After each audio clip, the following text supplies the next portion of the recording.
सभापती महोदय, खरं तर आता या सभागृहात शालेय शिक्षण विभागाचे अनेक प्रश्न चर्चेला आलेले आहेत आणि अनेक प्रश्न चर्चेला कायम येत असतात।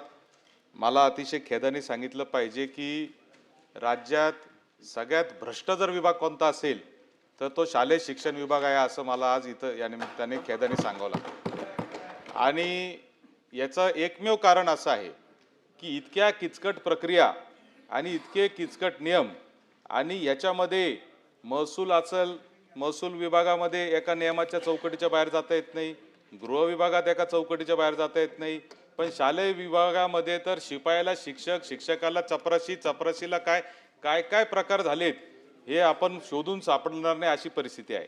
आणि ह्यामुळे मंत्री महोदय प्रचंड बदनामी ही आपल्या विभागाची सातत्याने चालू आहे।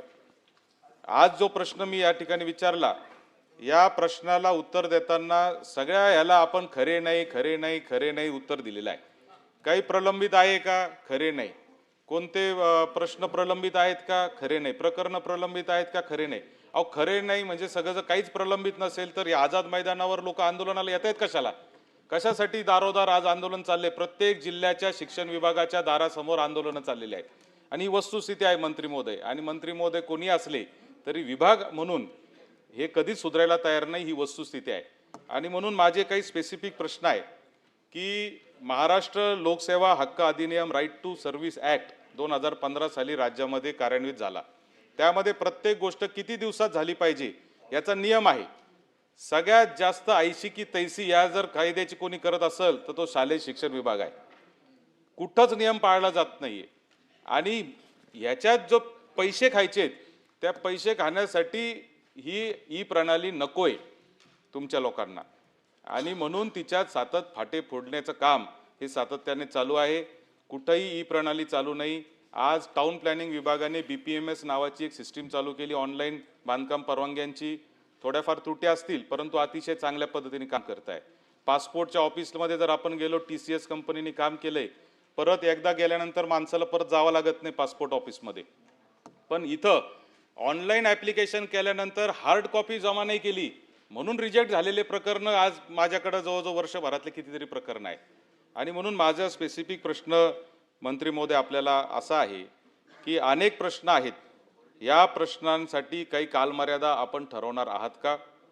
ही IT प्रणाली लाभवताना महाIT सारख्या कंपनीच्या भरोश्यावर जर तुम्ही हे करणार असाल तर ते देखील पुनर्विचार आपण केला पाहिजे, कारण महाITचं एकही प्रकरण आजपर्यंत यशस्वी झालेलं नाही, एकही प्रोजेक्ट यशस्वी झालेलं नाही, अतिशय खेदाने सांगावं लागतं। प्रश्न विचारा। आणि म्हणून माझा स्पेसिफिक प्रश्न मंत्री महोदय असा आहे की या सगळ्या प्रश्नांवर आपण एक बैठक आपल्या दालनामध्ये लावावी, ITचे लोक बोलवावेत, संबंधित अधिकारी बोलवणार का, आणि आम्हाला देखील तिथं बोलून या सगळ्या प्रश्नांच्या संदर्भात कालमर्यादेत हा प्रश्न सुटावा यासाठी आपण काही उपाययोजना करणार का? सन्माननीय सदस्य सत्यजित तांबे साहेबांनी जो विषय ह्या ठिकाणी मांडला, काळानुरूप प्रत्येक विभाग हा डिजिटलायझेशनकडे त्या ठिकाणी वळतो आहे। आपल्या विभागात देखील बऱ्याच प्रमाणात डिजिटलायझेशन झालं आहे, परंतु आपल्या ज्या सूचना आहेत त्या समजून घेण्याकरता आणि तशा पद्धतीचे बदल आपल्या विभागात करण्याकरता निश्चितपणे बैठक आपण याच्याकरता लावू। त्या बैठकीला तुम्हाला देखील निमंत्रित करू, कारण आपण टेक्नोसॅव्ही आहात।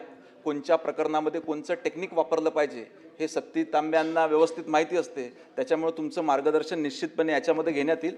फक्त एकच विनंती आहे, आपण हे जे शालेय शिक्षण विभागावरती ताशेरे ओढले आहे की सगळ्यात भ्रष्ट, माझी आपणास विनंती आहे, आपण जे सर्वजण ह्या ठिकाणी बसलेलो आहोत, आपण सर्वजण तिथूनच आलेलो आहोत, त्याच प्रणालीमधून आलेलो आहोत, त्याच व्यवस्थेमधून आलो आहोत, परंतु त्या व्यवस्थेवर असं इतक्या गंभीर पद्धतीनं बोट ठेवण्यापेक्षा ती व्यवस्था सुधरावी कशी याच्यावर आपण काम केलं पाहिजे असं मला वाटते। कारण ह्या देशातल्या शिक्षण प्रणालीनं इतके मोठे मोठे शास्त्रज्ञ, इतके मोठे मोठे नेते, इतकी मोठी कलाकार ह्या आपल्या देशाला दिलेले आहे, ज्यांनी जागतिक स्तरावर आपलं नाव त्या ठिकाणी केलेलं आहे। आपल्या या आरोपामुळे आपल्या राज्यातले शिक्षक देखील त्या ठिकाणी बदनाम होऊ शकतात। माननीय सभापती महोदय, सत्यजित तांबे यांनी केलेल्या सूचनेचा थोडा पॉझिटिव्ह आपण विचार करावा की शिक्षण पद्धतीत किंवा शिक्षण व्यवस्थेमध्ये त्या कार्यालयात अधिक सुधारणा करण्याची आवश्यकता आहे। ई ऑफिस प्रणाली अधिक कार्यक्षम करण्याकरता ठीक माहिती खोटी असेल तर मंत्री महोदयांनी लाचलुचपत प्रतिबंध कायद्यामध्ये शालेय शिक्षण विभागाच्या किती लोकांवर कारवाई चालू आहे, किती लोक सस्पेंड झालेत, किती लोकांची इन्क्वायरी चालू आहे, ती माहिती पटलावर ठेवावी. योगायोगानं लाचलुचपत खातं देखील माझ्याकडेच आहे, इंटेलिजन्सही खातं माझ्याकडेच आहे. त्याच्यामुळे मला प्रत्येक विभागामध्ये कुठं का होते, कोण कोण काय करते याची विस्तृत माहिती सभापती महोदय मला देखील आहे. फक्त माझी विनंती एवढीच आहे की आपण सर्वजण इथे लोकांनी कशाकरता पाठवले, आपली व्यवस्था आपली प्रणाली अधिक मजबूत करण्याकरता. आपणच जर का ते बेकार आहे करत बसू, मग लोकांनी पाठवलं कशाला आपल्याला. आपण सर्वजण पोहोचलोच, आपल्या सूचनांचा निश्चितपणे त्या ठिकाणी स्वीकार करण्यात येईल. डिजिटायझेशन देखील आपण त्या ठिकाणी निश्चितपणे करू. परंतु माझी विनंती एवढीच होती की ही मांडताना ही जी व्यवस्था आहे या व्यवस्थेतूनच आपण सर्वजण त्या ठिकाणी पुढे आलो.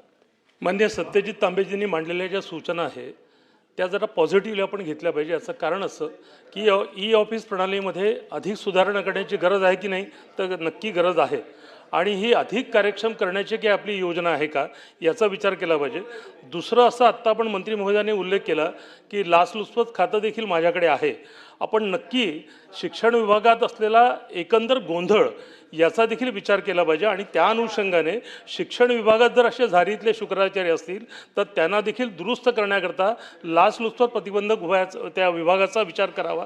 आणि निश्चितपणे ही प्रणाली जी आहे ही अधिक सक्षम अधिक प्रभावी करण्याची आपली काही योजना आहे का, या अनुषंगाने काही आपण विचार केला आहे का. सन्माननीय सदस्य संजय भेंडे साहेबांनी उपस्थित केलेला प्रश्न लक्षात घेता, भेंडे साहेब, आपण मोठ्या प्रमाणावर याचा वापर करतोय, परंतु अजून काही सुधारणा करणे त्याच्यामध्ये अपेक्षित आहे. निश्चितपणे त्या देखील आपण सुधारणा करू.